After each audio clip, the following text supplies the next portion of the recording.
नमस्कार मित्रांनो, trading psychology part 31 मध्ये तुमच्या सर्वांचं स्वागत आहे. मित्रांनो, मला बऱ्याच जणांचे मेसेज आले, सर आमच्याकडून ओव्हर ट्रेडिंग काही केल्या कमी होईना, आम्ही किती प्रयत्न केले, सकाळी प्रॉफिटमध्ये असतो, डे एंडला लॉसमध्ये असतो, इतका लॉस झाला की घरातल्यांना सांगू शकत नाही, मनस्थिती पूर्णपणे बिघडलेली आहे, काही केल्या मार्गे सापडेना झालाय. आता मित्रांनो, तुम्हाला एक शेवटचा लाजमी उपाय सांगतो, तो केल्यानंतर कदाचित तुम्ही ओव्हर ट्रेडिंग बसून वाचणार आहात. आता तुमच्या हातात आहे ती करायचं की नाही करायचं. मित्रांनो, अकबर बिरबलची गोष्ट माहित असेल तुम्हाला. एक पक्षी फांदीवर बसलेला असतो, काही केल्या उडत नसतो. मग बिरबल काय करतो, सरळ सरळ ती फांदी तोडल्यानंतर तो पक्षी उडून जातो, कारण का त्याला फांदीचा सहारा असतो. त्याच पद्धतीनं ज्या लोकांचं ओव्हर ट्रेडिंग होतं त्यांच्यासाठी फांदी म्हणजे काय आहे की त्यांचा फंड आहे, तो फंडच कट करायचा. कसा कट करायचा, तर डायरेक्ट विड्रॉल रिक्वेस्ट मारायची.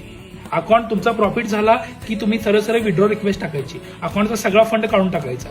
फंडच नसेल तर तुम्ही ओव्हर ट्रेडिंग करणारच नाही. मित्रांनो, तुमच्याकडे पळवाट आहे, तुम्ही ऍप्लिकेशन अनइन्स्टॉल करता, काही वेळानं मोमेंटम दिसली की पुन्हा इन्स्टॉल करून पुन्हा ट्रेड करता. हे तुमच्याकडनं थांबणार नाही, कारण मनाला आपल्या इच्छेनुसार गोष्टी करायला आवडतात, त्यामुळे तुम्ही तुमच्या मनावर कंट्रोल ठेवू शकत नाही. दुसरी महत्वाची गोष्ट, तुम्हाला स्क्रीन पासून लांब जावा म्हणून सांगितलं तर तुम्ही मोबाईलमध्ये चार्ट बघणार आहे. ह्या गोष्टी तुम्ही थांबू शकत नाही. एक लास्ट पर्याय ती फांदी कापणे, म्हणजे काय, फंड विड्रॉल मारणे. दुसऱ्या दिवशी पुन्हा फंड अपडेट करा, तुमचं ट्रेडिंग चांगल्या पद्धतीने होणार आहे. ही प्रोसेस करणं न करणं तुमच्या हातात आहे, परंतु जर स्वतःला डिसिप्लिन लावायचं असेल तर 100% ही गोष्ट करा.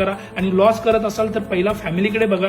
तुम्ही अशा चुका केल्यानंतर तुमचा पस्तावा तुमच्या फॅमिलीला भोगावा लागणार आहे. त्यामुळे पहिला फॅमिलीचा विचार करा आणि मग ओव्हर ट्रेडिंग करायचं की नाही ठरवा. मित्रांनो, अशा पद्धतीनं तुम्ही तुमचा विड्रॉल मारून तुमचा ओव्हर ट्रेडिंग थांबवू शकता. ही रील कशी वाटली कमेंट करून नक्की सांगा. Thank you so much.